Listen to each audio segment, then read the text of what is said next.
వాటం గల కారణం ఏంటంటే అతను సీటింగ్ చేసి దొంగ ఓట్లు వేయించుకుని ఏది ఎంప్లాయీస్ అన్న ఓటు అసలు ఇక్కడ వాళ్ళు కాదు వేయించుకున్నారు. అది వేయించుకుని వాళ్ళు ఏదో గెలిచామంటే ఎట్లా కుదురుద్ది? అయినా ఈవీఎంలు ఎక్కువ ఓటింగ్ వాళ్ళే ముందర ఫిల్అప్ చేసుకున్నారు. జగన్ ఓడిపోతే కారణం ఏం లేదు. ప్రజలు వేసిన ఓట్లు ఉండాలిగా, ప్రజలు వేసిన ఓట్లు ఉండాలి. మెజార్టీ చెబుతున్నాం కానీ ప్రజలు వేసిన ఓట్లు చూపించాలిగా. మాకు మెజార్టీ 50,000 70,000 మెజార్టీ ఎట్లా వస్తుంది? పోయినసారి కృష్ణప్రసాద్కి 12,000 మెజార్టీ వచ్చింది. మరి ఇప్పుడు ఎంత వచ్చింది మెజార్టీ? అంత రావాల్సింది ఏంటి? అంటే ప్రజల వ్యతిరేకత ఉందంటున్నారు. ప్రజలు వ్యతిరేకం ఏముంది? అతనికి నచ్చింది జగన్ చేశాడు, సంక్షేమ పథకాలు చేశాడు. ఇప్పుడు అరాచకం సృష్టించాడు, అక్రమ కేసులు పెట్టాడు అంటున్నారు. జగన్ రౌడీ అయితే, రాజారెడ్డి మనవడు అయితే ఆ విధంగా రౌడీతం చేస్తే అసలు ఎవడు మిగిలిోడు కాదు. తెలుగుదేశం పార్టీలో ఎవడో మిగిలిోడు కాదు. ఆయన రౌడీతం చేస్తే అతను కత్తి పట్టుకున్నవాడు కూడా పూల మొక్క పట్టుకునేట్టు చేశాడు. కడప జిల్లాలో పెద్ద మంది రౌడీలు ఉన్నారు. అంతమంది రౌడీలను కూడా మార్చాడు జగన్ అన్న అతను. అంతేగాని అతను రౌడీ అయితే వీళ్ళు ఎవరు మిగలరు. వీళ్ళని ఎప్పుడో సావదింగుతారు టీడీపీ వాళ్ళని. అంతేగాని అతను రౌడీ అంటే ఎట్టగా? మరి కొంతమంది భూములు లాగేసుకుంటాడు అంటున్నారండి.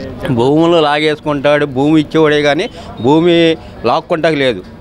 అతనికి ఉన్నది ఏంటంటే ఇక్కడ తెలుగుదేశం పార్టీలో బీజేపీ పార్టీలో ఉన్న అధినేతలు ఎవరెవరు ఉన్నారో వాళ్ళు పాలేరుల తరపున భూములు పెట్టుకుని ఉన్నారు. అది కొలిస్తే వీళ్ళ బతుకులు బయటపడతాయని వీళ్ళు కొలవనీయకుండా ఆ ల్యాండ్ టైటిల్ తప్పు అంటున్నారు. ల్యాండ్ టైటిల్ తప్పే ఉంది. ఇప్పుడు నేను భూస్వామిని, నేను గణేష్కి 10 ఎకరాలు పెట్టా. 10 ఎకరాలు పెట్టింది బినానీ చూపిస్తున్నారు కానీ అది కొలిసిస్తే అతను గణేష్ అతను 10 ఎకరాలకి రైతు అవుతాడుగా. ఇంకేంటి ల్యాండ్ టైట్ తెలుసుకున్నవాడు కదా. ల్యాండ్ టైట్ మంచిదే. భూస్వాములు ఎంతమంది గవర్నమెంట్ ట్యాక్స్ కట్టకుండా తిరిగేవాళ్ళు ఎంతమంది ఉన్నారు? వాళ్ళందరినీ కట్టిస్తాకి పెట్టుతున్నాడు. కృష్ణా జిల్లాలో ఒక్క సీటు కూడా గెలవడం. కృష్ణా జిల్లాలో ఈవీఎంలకు ముందలే ఫీడ్ చేసుకుని ఉన్నారు. కలపత ఇదేంటి జగ్గేపేట ఫస్ట్ వస్తుంది అన్నారు. ఫస్ట్ ఎన్టీఆర్ జిల్లాలో ఫస్ట్ జగ్గేపేటలోకి వెళ్తుంది.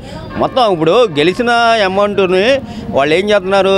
మాకు ఇంత ఒక 70,000 మెజార్టీ వచ్చింది, 60,000 మెజార్టీ వచ్చింది అంటున్నారు. ఓడిపోయినోడు ఓట్లు వేయండి. అంటే వీళ్ళకి ముందలే గవర్నమెంట్ వచ్చేద్దని 1 లక్ష రూపాయలకి 5 లక్షలు ఇస్తున్నారు. 3 లక్షలకి 10 లక్షలు కూడా బెట్టింగ్ జరిగింది.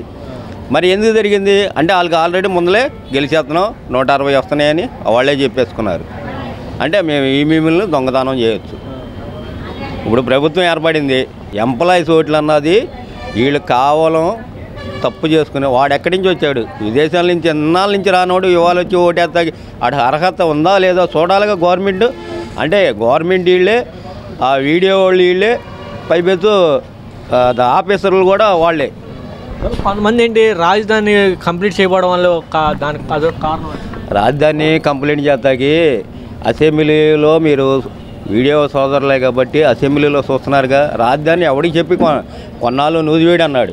కొంతమంది వెళ్ళి భూస్వాములు వెళ్ళి నూజివీడులో కొన్నారు. మరి ఎవడికి చెప్పకుండా నువ్వు రాజధాని చేసుకొని నీ బినానీ పేర్లతో ఎన్ని ఎకరాలు కొనుక్కున్నారు? ఇవాళకి ఏమన్నా నువ్వేమైనా కట్టావా? నీ 5 ఏళ్ళు గవర్నమెంట్లో రాజధాని కట్టలేదే నిధులు తెచ్చి. ఇవాళ జగన్ కట్టలేదని నిందేస్తున్నందుకు జగన్ చెప్పి చేశారా? రాజధాని కొన్నారా? ఇవాళ అప్పటి నుంచి ఇప్పటి వరకు రైతులు స్వతంత్రం రానట్టు ఉండారు వాళ్ళు. రిషికొండలో జగన్మోహన్ రెడ్డి కట్టిన భవనం కొంతమంది ప్రభుత్వ భవనం అంటున్నారు. కాదు, జగన్మోహన్ రెడ్డి విలాసం కోసం కట్టుకున్నాడని చెప్పి కొంతమంది అంటున్నారు. మీ అభిప్రాయం? ఇప్పుడు జగన్మోహన్ రెడ్డి తాగుమోతాడు కాదు, తిరుగుమోతాడు కాదు. జగన్మోహన్ రెడ్డి అన్నవాడు తాగే ముందు కూడా రైటు తగ్గించి మిమ్మల్ని మానిపిస్తాను అని చెప్పాడు. కానీ అప్పుడు రుషివాహనాలు కట్టిన గవర్నమెంట్ ఎవడొస్తే వాడు వాడుకోమంటున్నారు. కానీ వీళ్ళేంటి వాడు కట్టిన దాంట్లో మేము వెళ్తాం ఎందుకని వీళ్ళు మానుకుంటున్నారు. జగన్ ఏమైనా తిరుగుమోతూ తాగుమోతాడు అయితే వాటర్లో తిరుగుతాడు. వీడు చంద్రబాబు నాయుడు లాగా దీన్ని వేసుకుని వాటర్లో తిరిగి ఈ యాసాలు తెలుగుదేశం నాయకులు చేస్తారు. అంతమించి వేరే వాడు ఎవడు చేయడు. జగన్ అన్నవాడు తాగడో తిండో అది. 2 సంవత్సరాల్లోనే రాజధాని పూర్తి చేస్తాను మంత్రి నారాయణ అంటాడు. ఇప్పుడు నారాయణ బినానీ పేరోడు, నారాయణ దగ్గర ఉన్న పాలేరులో 10 మంది ఉన్నారు. 10 మందికి వాడు బినాని వాడు ఆస్తులు పెట్టుకున్నాడు. 2 సంవత్సరాలు కాదు, ఈ 5 ఏళ్ళ గవర్నమెంట్ అసలు రాజధాని అన్నది జరగదు. వాడెళ్ళి మట్టికి వెళ్ళి దండం పెట్టి మోగ చిక్క వేసి దండం పెట్టుకుని మట్టికి దండం పెట్టుకుంటే వాడు రాజధాని ఇంకా కట్టలేడు. వాడు సంక్షేమ పథకాలు ఏమైనా ఎత్తాడా? అప్పుడు ఏమేవాడుగా సంక్షేమ పథకాలు రేపు 10 తారీఖు అంటే మొన్న డబ్బులు వచ్చినాయి కాబట్టి రేపు 10 తారీఖు ఎత్తాడు. 2వ తారీఖు ఎవడు ఎంతమందిని ఎత్తేస్తాడు? ఎంతమందికి సంక్షేమ పథకాలు చేస్తాడా? మరి ఇప్పుడు జగన్ ఇచ్చినటువంటి హామీలు కంటే పథకాల కంటే ఎక్కువ ఇస్తానంటున్నాడు చంద్రబాబు నాయుడు. 3 మాటేగా అబద్ధం చెబుతామేగా, అబద్ధం చెప్పి గెలవచ్చు. ఇప్పుడు నిజం చెప్పాలంటే లేటు పడతామా? నిజం చెప్పాలంటే లేటు పడుతుంది. అబద్ధం చెబితే తొందరగా ఇది అవుద్ది, తొందరగా వెలుగులోకి వచ్చేద్ది. అబద్ధాన్ని వెలుగులోకి వచ్చేద్ది నిజం చెప్పాలంటే. గతంలో జగన్మోహన్ రెడ్డి ప్రజాస్వామ్యాన్ని ప్రజలు కూల్చేశాడు అని చెప్పారు. వాళ్ళు జగన్మోహన్ రెడ్డికి పార్టీ కార్యాలయాన్ని కూల్చేస్తారు. దీని ఎలా చూస్తారు? ఇది గవర్నమెంట్ ఎవడు గవర్నమెంట్ వస్తే వాడు ఈగో చూపిస్తారు. అంతమంది మా ఈగో తగ్గిపోయింది, మేము వచ్చినాక అన్ని పగలు కొడతామంటారు. చంద్రబాబు నాయుడు గారికి ఇంటికి వెళ్తాకి ఎన్ని రోడ్లు మూసేశారు? జగన్ ఆయన పగలు కొట్టాడా? జగన్ ఏం పగలు కొట్టలేదుగా. జగన్ మంచి వ్యక్తి కాబట్టి ఆయన పగలు కొట్టల. మరి ఈడీ వాళ్ళు ఏంటంటే పగలు కొట్టుకుంటున్నాడు. ఇప్పుడు ఎవడు ఈగో ఆడు ఉంటుంది, దానికి మనం తప్పనేదేం లేదు. వాడు ఏం చేయలేక జగన్ ఇచ్చిన పథకాలను వాడు కనీసం అమలు చేసుకోమని గవర్నమెంట్ జనం అప్పచెప్పారుగా. భారీ మెజార్టీతో గెలిపించారుగా మీ ఎమ్మెల్యేలను కూడా. మరి గెలిపించినప్పుడు రేపు 10 తారీఖు నుంచి చేసుకోమను. ఇప్పుడు చంద్రబాబు నాయుడు మాట్లాడుతూ మారిన చంద్రబాబు నాయుడు మీ అందరూ చూస్తారు అంటున్నారు. ఎందుకంటారు? ఇంత మొదలు కూడా మా రోడ్డమ్మ ఢిల్లు కొట్టేసినప్పుడు కూడా బాబు వస్తే జాబ్ వస్తుంది అన్నారు. బాబు వచ్చి ఇల్లు పడదింగాడు. మరి మేమెవడికి చెప్పుకోవాలి? 2014లో సరే ఇప్పుడు గవర్నమెంట్ ఆయనకి ఇచ్చారు, బాగా భారీ మెజార్టీతో ఎమ్మెల్యేలు గెలిచారు, భారీ మెజార్టీతో గెలిచినోడు ఓడిపోయిన ఓట్లు చూపించమను. ఇప్పుడు తక్కువ పోలైతే ఎక్కువ మెజార్టీ ఎందుకు వచ్చింది అంటే వీళ్ళు ఆల్రెడీ ఈవీఎంలు అన్నీ ఎక్కడో కిక్కు కొడితే వచ్చేసినట్టు కిక్కు చూపించుకున్నారు.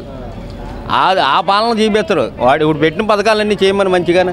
జగన్మోహన్ రెడ్డి గారు ఈ మధ్యకాలంలో ట్వీట్ చేశారు, ఈవీఎంలు కాకుండా బ్యాలెట్ పేపర్ల ద్వారా ఎలక్షన్ జరిగితే బాగుండు అంటున్నాడు. దీని మీద అది పొరపాటు. అంతమంది చంద్రబాబు నాయుడు ఓడిపోయినప్పుడు అదే డైలాగ్ అన్నాడు. ఇప్పుడు జగన్ అంటాం తప్పేముంది? అప్పుడు చంద్రబాబు నాయుడు కూడా ఈవీఎం తేడా అని అన్నారు. ఈవీఎంలు తేడా జగనే మోసం చేశాడు అన్నాడు. ఓడిపోయినోడికి ఒక్కొక్కటి ఉంటుంది. ఏదో మాట చెబుతారు, అంతవరకు తప్పండి. ఇంకంతకన్నా మీరు వీడియోలు ఏం చేస్తారు? లోన్ నుంచి వైర్లు బిగుతారు. వైర్లు బిగుతారు ఎక్కువ మాట్లాడితే. ఓడిపోయినోడు అంతే, చేసేదే ఉంది. ఇప్పుడు తాడేపల్లి కార్యాలయాన్ని జగన్మోహన్ రెడ్డి కార్యాలయం పడేస్తున్నారు. పడేస్తే పడాయినా. ఇప్పుడు వాళ్ళ గవర్నమెంట్ వాళ్ళు పడేయాలి. ఏదో ఒకటి పడేస్తే జగన్ ఆస్తులు మగలు కొట్టరుగా. జగన్ ఆస్తులు కరెక్ట్గానే ఉంటాయిగా. జగన్ ఆస్తులు కరెక్ట్గా ఉంటాయి. ఇప్పుడు అయ్యన్ పాతగాడు ఉన్నాడు. అయ్యన్ పాతగాడు వాడు ఏం చేశాడు? వాడు అక్రంగా కట్టాడు, పడదింగారు. ఇప్పుడు జగన్ ఆస్తులు ఏమైనా పడేస్తే పడేమని సొంత రోడ్డు అమ్మట పోలీసులు కట్టిన అవి పడేస్తారు షెల్టర్లు.